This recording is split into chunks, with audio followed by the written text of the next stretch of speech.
ನಮಸ್ಕಾರ. ಇವತ್ತು ನಾನು ಅಕ್ಕಿ ಪೂರಿ ಮತ್ತು ಪ್ರೋಟೀನ್ ರಿಚ್ ಕರಿ ಮಾಡ್ತಾಯಿದ್ದೀನಿ. ಇದಕ್ಕೆ ಇಲ್ಲಿ ನೀರು ಬಾಯ್ಲ್ ಮಾಡೋಕ್ಕೆ 1.5 ಕಪ್ ನೀರಿದೆ. ಇದು ಬಾಯ್ಲಿಂಗ್ ಪಾಯಿಂಟಿಗೆ ಬಂದಾಗ ಸಿಮ್ ಮಾಡಿಬಿಟ್ಟು ಅಕ್ಕಿ ಹಿಟ್ಟು ಹಾಕ್ತಾಯಿದ್ದೀನಿ.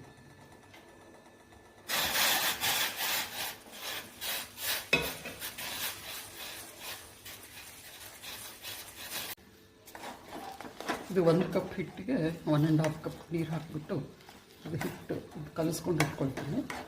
ಇದು ತಣ್ಣಗಾಗಕ್ಕೆ ಇಟ್ಬಿಡೋಣ.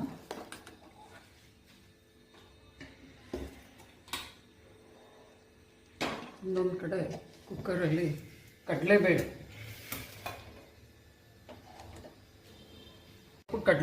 ಇದೆ, ಕುಕ್ಕರಲ್ಲಿ ತೊಗೊಂಡಿದ್ದೀನಿ. ಅದಕ್ಕೆ ಒಂದು ದೊಡ್ಡ ಆನಿಯನ್ಸ್ ಕಟ್ ಮಾಡಿ ಇಟ್ಕೊಂಡಿದ್ದೀನಿ, ದೊಡ್ಡ ಸೈಜಿನ ಒಂದು ಆನಿಯನ್, ಮತ್ತು ಖಾರದ ಪುಡಿ ಅಕಾರ್ಡಿಂಗ್ ಟು ಯುವರ್ ಲೈಕಿಂಗ್. ನೀವು ಸ್ಪೈಸಿ ಬೇಕಂದರೆ ಸ್ವಲ್ಪ ಖಾರ ಜಾಸ್ತಿ ಹಾಕ್ಕೋಬೋದು. ಸ್ವಲ್ಪ ಅರಿಶಿನ, ಉಪ್ಪು,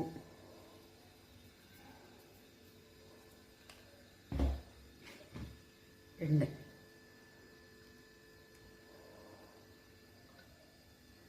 ಇದು ಎಲ್ಲನೂ ಹಾಕಿಬಿಟ್ಟು ಕುಕ್ಕರು ನಾವು 2-3 ವಿಸಿಲ್ಸ್ ತೊಗೋಬೇಕು ಸಿಮ್ಮಲ್ಲಿ. ಬಾಯ್ಲಿಂಗ್ ವಾಟ್ರಿಗೆ ಅಕ್ಕಿ ಹಿಟ್ಟು ಹಾಕಿಬಿಟ್ಟು ಕಲಸಿಟ್ಕೊಂಡಿದ್ವಲ್ಲ, ಅದು ಇವಾಗ ಸ್ವಲ್ಪ ತಣ್ಣಗಾಗಿದೆ. ಅದು 1 ಕಪ್ ಹಿಟ್ಟಿತ್ತು. ಅದಕ್ಕೆ ಇವಾಗ ನಮ್ಮ ಅವಶ್ಯಕತೆಗೆ ಎಷ್ಟು ಬೇಕಾಗುತ್ತೆ ಅಷ್ಟು ಅಕ್ಕಿ ಹಿಟ್ಟು ಹಾಕ್ಕೊಂಡು ಇದ್ರದ್ದು ಬಾಲ್ಸ್ ಮಾಡ್ಕೋಬೇಕು. ಸೊ ಈ ಥರ ನೀಡ್ ಮಾಡಿ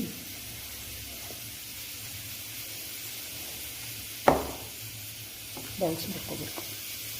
ಹೈ ಫ್ಲೇಮಲ್ಲೇ ಈ ಥರ ಮಾಡಿ ದಪಾಟಿ ಅಂತಲೂ ಹೇಳ್ತಾರೆ, ಇದಕ್ಕೆ ಪೂರಿ ಅಂತಲೂ, ರೈಸ್ ಪೂರಿ ಅಂತಲೂ ಹೇಳ್ಬೋದು. ಇವಾಗ ಎಣ್ಣೆ ಕಾದಿದೆ, ಇದನ್ನು ಹಾಕ್ತಾಯಿದ್ದೀನಿ. ಇದು ಫುಲ್ ಹೈ ಫ್ಲೇಮಲ್ಲೇ ಮಾಡೋದು, ಸ್ವಲ್ಪನೂ ಎಣ್ಣೆ ಇಳ್ಕೊಳ್ಳಲ್ಲ. ತುಂಬ ಕ್ರಿಸ್ಪಿಯಾಗಿರುತ್ತೆ, ಟೇಸ್ಟಿ. ಇವಾಗ 3-4 ವಿಸಿಲ್ಸ್ ತೊಗೊಂಡಿದ್ದೆ. 1 ಮಿನಿಟ್ಟು ಸಿಮ್ಮಲ್ಲಿ ಇಟ್ಬಿಟ್ಟು ಕುಕ್ಕರ್ ಓಪನ್ ಮಾಡ್ತಾಯಿದ್ದೀನಿ. ನೋಡಿ, ಟೇಸ್ಟಿ ಕರಿ ರೆಡಿ. ಇದಕ್ಕೆ ಮತ್ತು ನಾವೇನು ಆ್ಯಡ್ ಮಾಡೋದು ಬೇಡ. It's very easy also. ಒಂದ್ಸರಿ ಹಾಕಿ ಕುದಿಸ್ಬಿಟ್ರೆ ಆಗುತ್ತೆ. ರೈಸ್ ಪೂರಿ ಮತ್ತು protein rich curry ready to heat.